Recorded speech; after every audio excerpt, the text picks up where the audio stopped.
Hi ladies, welcome back to Blush Society and the second part of Hi Sis. Hi to my sexy, irresistible self-esteem. I hope you had a chance to look at last week's video, which was part 1, and this is the second part. And what's so important is that I wanted you to just take 5 minutes out of your busy week, whether it was in your car or at your house, just in that little secret place where you have your me time, and really talk to yourself and find out what was that one thing at the present moment that was affecting your self-esteem. This is so important because this is going to help you be able to regain your self-confidence and your self-assurance in yourself. So the first step is what I shared last week, is to acknowledge that you have a self-esteem issue. Once you're able to acknowledge that, you know what, I am dealing with something that has me feeling not like myself, then this is going to be your first step to regaining that self-esteem you deserve. So once you're able to acknowledge that, I'm not happy with my career, or right now I'm not happy with my weight, or I'm not happy with my health, once you're able to acknowledge it, you're able to put together a realistic plan. What that means, you're not just speaking about it, you're actually going to write a plan that's workable so that you can change whatever that issue is you're dealing with.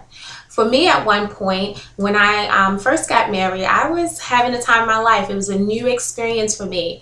But I didn't realize that in the terminology that we as women use, I was losing myself. I didn't realize I was doing that. What was happening was I was just eating out all the time, having fun, Oh, we're going to go out? Okay, I'll eat. Oh, I'm not going to cook tonight. I'll just go out and, grab a bite to eat.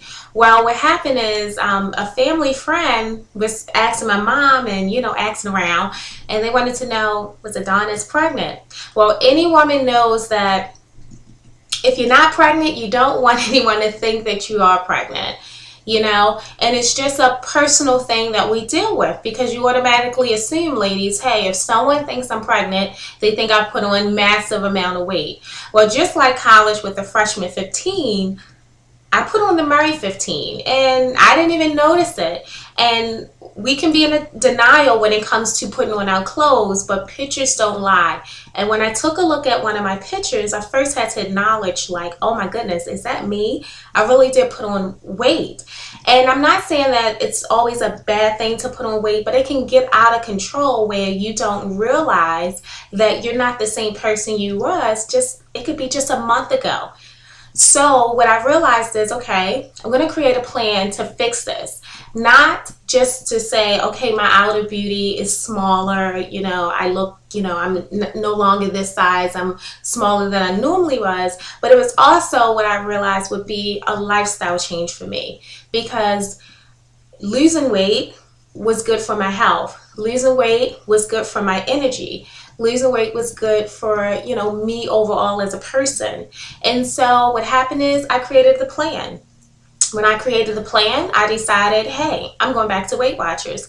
I realized that it worked for a lot of people around me. It was a healthy way to say, I'm taking charge of my life. I'm going to, commit myself and really make the change. So that's all a part of part 1, saying, hey, this is the issue.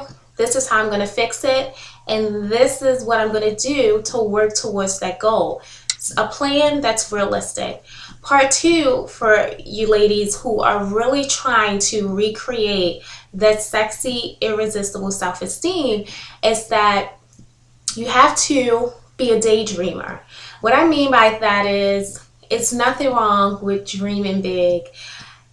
You want to just sit back and just daydream about you being in that successful place. If it's that job that you want and you're saying, oh, I'm just daydreaming that I have that job, where I can commute back and forth to work, or I can work from home, and I'm making this amount of money, and I'm in the field that I love, then imagine yourself in that situation.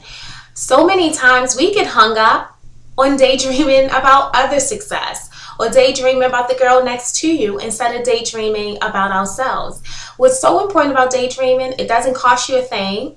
It's easy to do. The only thing you have to do is just sit still, stop being busy, and daydream. Daydream about where you want to see yourself. If you can get that in your spirit, you can start really convincing yourself that, hey, I can have that job I want. Hey, I can lose that weight I want. Hey, I can change my life for the best and get myself back in good health. So take those two tips. Acknowledge your self-esteem issue and daydream about yourself. It doesn't cost a thing, ladies. If you try those two steps, you're on the road to regaining that sexy, irresistible self-esteem. Take those two tips, start using them today. I want to just say this is going to be one of those two-part series, Hi Sis, where you want to keep it in your favorites. Because like I said, every 2 months, every 3 months, sit down with yourself and say, hey, something's not feeling right. I need to fix my self-esteem. So ladies, if you like this video and you want to receive more great tips like Hi Sis, Hi to my sexy, irresistible self-esteem, and all the great topics that I share with you, be sure to subscribe. As always, when you have some good news that can help other ladies in your life to make them better, I want you to share it with your friends. Share it with your mom. Share it with, anybody that, touches your heart and you say, you know what, they can benefit from this. I want you to share it with whoever you want. And as always, be sure to leave your comments below. I look forward to hearing from you, and be blessed, be happy, and as always, ladies love BS. Bless society.